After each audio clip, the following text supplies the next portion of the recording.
বর্তমান সময়ে মানুষের মধ্যে আমাদের বৈদিক শাস্ত্রকে কাল্পনিক বলার সবথেকে বড় একটি ভুল কোথায় জানেন?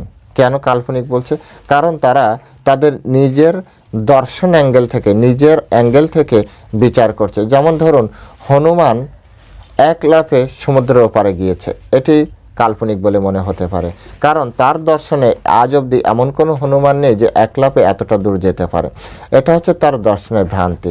কিন্তু যখন ত্রেতাযুগ ছিল আর যিনি হনুমান ছিলেন তিনি কিন্তু সাধারণ এই হনুমান নন, তিনি ছিলেন শিবজি মহারাজের একাদশ রুদ্র অবতার। সুতরাং শিবের কাছে অসম্ভব কি? মানুষ বুঝতেই পারছে না, কানেক্ট করতে পারছে না যে আসলে কোনটি সত্য আর কোনটি মিথ্যা। কারণ বর্তমান সময় এটিই সবথেকে ভ্রান্তি। আমরা যা দেখছি তার অ্যাঙ্গেল থেকে সব কিছু বিচার করছি, এটি ঠিক নয়।